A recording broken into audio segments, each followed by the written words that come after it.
Nadchodzi ostatnia bitwa gazowa o Europę z udziałem Polski. Donald Trump spowolnił politykę klimatyczną w Unii. Trwa eskalacja wokół Tajwanu. Jest 30 grudnia 2025 roku. Nazywam się Wojciech Jakubik, a to jest codzienny przegląd informacji sektora energetycznego i paliwowego Energy Drink. Zapraszam.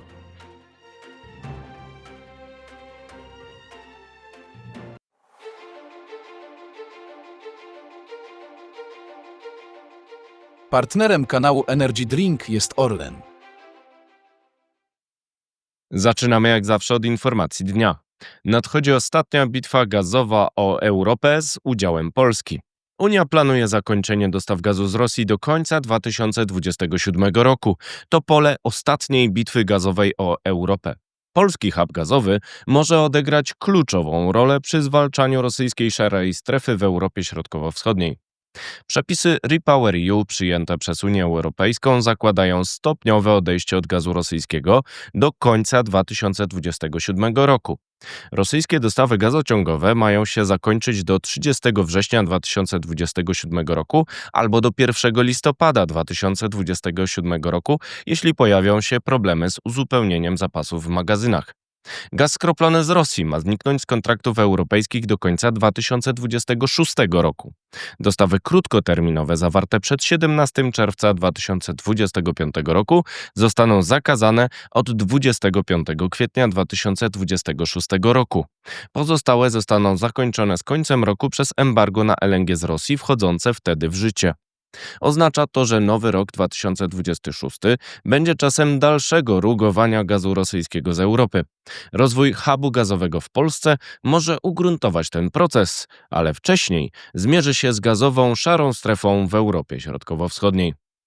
Według danych Center for the Study on Democracy oraz Center for Research on Energy and Clean Air zależność Słowacji i Węgier od gazu z Rosji wzrosła od inwazji na Ukrainę z 57% w 2021 roku do 70% w 2024 roku. Dostawy rosyjskie do tych krajów mogą przekraczać ich zapotrzebowanie i stanowić wentyl dostaw nierosyjskich. W celu uniknięcia takiego scenariusza program REPowerEU zakładający porzucenie gazu z Rosji do końca 2027 roku zawiera przepisy o ustalaniu miejsca wydobycia gazu ziemnego. Cytuję: każdy gaz, który przed importem do Unii został wywieziony z Federacji Rosyjskiej bezpośrednio z Rosji do Unii lub pośrednio przez państwo trzecie, powinien z wyjątkiem tranzytu podlegać temu zakazowi. Czytamy w treści dokumentu przyjętego w Unii Europejskiej. Jednakże przepisy zablokują dostawy tego rodzaju dopiero z końcem 2027 roku. Wcześniej ostatni klienci Gazpromu mogą stworzyć gazową szarą strefę, w której będą pojedynkować się ceną. Polski hub gazowy zakłada reeksport nadwyżek gazu nierosyjskiego przez Polskę do krajów trzecich, jak Ukraina, Słowacja czy Węgry. Odbiorcy gazu rosyjskiego na Słowacji i Węgrzech mogą kierować podobne nadwyżki do tych samych odbiorców. Będzie to ostatnie narzędzie wpływu Rosji na regiony Europy Środkowo-Wschodniej z użyciem gazu na finiszu derusyfikacji na mocy REPowerEU. Rosjanie mogą subsydiować takie dostawy z Rosji od południa z użyciem szlaku pod ich kontrolą. Turkish Stream to gazociąg z Rosji do Turcji o przepustowości 31,5 miliarda metrów sześciennych rocznie. Nie jest objęty przepisami unijnymi, a Gazprom jest jego operatorem oraz wyznacza tam taryfy przesyłowe. Taki dumping cenowy może utrudniać budowę hubu gazowego w Polsce oraz reeksport przez Ukrainę i tzw. korytarz wertykalny. To sieć połączeń gazowych na południe Europy z uwzględnieniem gazociągu transbałkańskiego w przeszłości służącego eksportowi z Rosji przez Ukrainę do tej części kontynentu. Oznacza to, że odpowiednia polityka rozwoju infrastruktury oraz opłat przesyłowych powinna promować rozwój dostaw gazu nierosyjskiego do ostatnich klientów Gazpromu wykorzystujących obecnie Turkish Stream. Z tego punktu widzenia korzystny jest sojusz polskiego Orlenu i ukraińskiego Naftogazu w kontrze do węgierskiego MVM współpracującego z Gazpromem. Wykorzystanie infrastruktury w Polsce oraz na Ukrainie daje potencjał do zaoferowania w kontrakcie długoterminowym ceny konkurencyjnej do rosyjskiej i dalszego usuwania wpływów rosyjskich na rynku. Nieoficjalnie podcast Energy Drink informował już w 2025 roku o możliwości zawarcia umowy na dostawę gazu ziemnego z Polski na Słowację, do którego mogłoby dojść na początku 2026 roku. Jeżeli ten scenariusz zostanie zrealizowany, dowiedzie możliwości wykorzystania polskiego hubu gazowego do dalszego rugowania wpływów gazowych Rosji w Europie jeszcze przed rozstaniem zaplanowanym w REPowerEU, kiedy Rosjanie mogą wykorzystać ostatnie narzędzia w ich dyspozycji do zatrzymania tego procesu. Czas na pozostałe wieści, na początek z Polski. Piłka w grze. Polskie elektrownie jądrowe podpisały z Amerykanami z Bechtel i Westinghouse aneks do umowy poprzedzającej kontrakt na budowę atomu na Pomorzu, pomimo napomnień z USA w sprawie, cytuję, polskiej biurokracji. Więcej na stronie energydrink.today. Pomoc górnikom. Górnicy PGS Silesia wyjechali i zakończyli protest. Porozumienie podpisane. Państwo polskie nie zostawia ludzi samym sobie, poinformował minister energii Miłosz Motyka.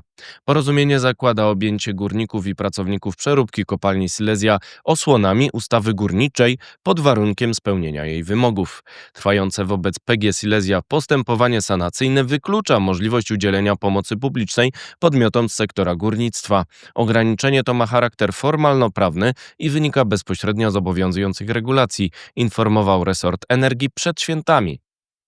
Powrót Grada. Walne Zgromadzenie Akcjonariuszy ZE-PAK powołało 29 grudnia 5 nowych członków Rady Nadzorczej spółki. W jej skład weszli m.in. Tobias Solosz, Aleksandra Żak i Aleksander Grad. To skutek sukcesji w cyfrowym Polsacie Zygmunta Solorza zatwierdzonej przez sąd w Luksemburgu. Szansa na tańszą energię. Pierwsze transgraniczne aukcje mocy między Ukrainą a państwami Unii pokazały, że popyt znacznie przewyższył dostępne moce, co według Montela sugeruje, że miesięczne aukcje mogą uczynić import energii bardziej przewidywalnym i tańszym. To szansa dla Polski. Teraz wieści z Europy. Wodorociąg stoi pusty. Niemiecki operator Gascade ukończył wodorociąg z wybrzeża Morza Bałtyckiego w Lublinie do Saksonii o długości około 400 km. Jednak rozmówcy radia RBB przekonują, że nie ma chętnych na jego przepustowość. Gascade przebudował odnogę gazociągu Nord Stream 2 tak, aby dostarczała wodór, ale rozwój rynku tego paliwa spowolnił. Efekt Trumpa w Europie. Według Financial Times sprzeciw USA wobec polityki klimatycznej wywarł presję na Unię Europejską i doprowadził do luzowania przepisów. Widać to w obniżonych ambicjach wkładów krajowych do realizacji porozumienia klimatycznego z Paryża. Przesył do obwodu.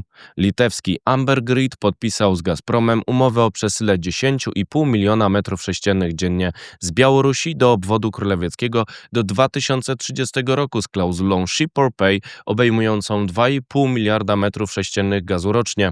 Litwa nie odbiera gazu rosyjskiego od 2022 roku, ale obwód polega na przesyle przez jej terytorium. Jeszcze wieści ze świata. SMR-y tracą blask. Szereg badań naukowych pokazuje według Financial Times, że ilość odpadów z małych reaktorów jądrowych może być od 2 do 30 razy większa niż z elektrowni dużych. Wyzwaniem może być także rozwój technologii ograniczających wzrost zapotrzebowania centrów danych na energię. Fala elektryków. Eksport chińskich samochodów elektrycznych w listopadzie wzrósł o 87% w skali roku. Największymi odbiorcami były Azja i Europa. Sprzedaż w Azji wzrosła o 71%, w Europie o 63%, a w Ameryce Południowej i na Karaibach o 283%. Na rynku krajowym w Chinach elektryki przekraczają 50% udziału w sprzedaży nowych aut. Eskalacja wokół Tajwanu. Rosja wesprze Chiny, jeśli sytuacja na Tajwanie się zaostrzy, powiedział minister spraw zagranicznych Siergiej Ławrow agencji TASS. Trwają ćwiczenia wojskowe Chin wokół tej wyspy. Amerykanie udzielili jej gwarancji bezpieczeństwa. Dronopad w Wenezueli. USA miały według CNN dokonać niedawno ataku dronów na port Wenezueli, w którym według Amerykanów miał działać kartel narkotykowy. Byłoby to pierwsze uderzenie USA na ziemi wenezuelskiej. Ropa Brent drożeje od wczoraj do $62 za baryłkę. To wszystko w materiałach przygotowanych dzisiaj. Następna oczywiście już jutro, więc zapraszam Państwa serdecznie. Do zobaczenia. Do usłyszenia.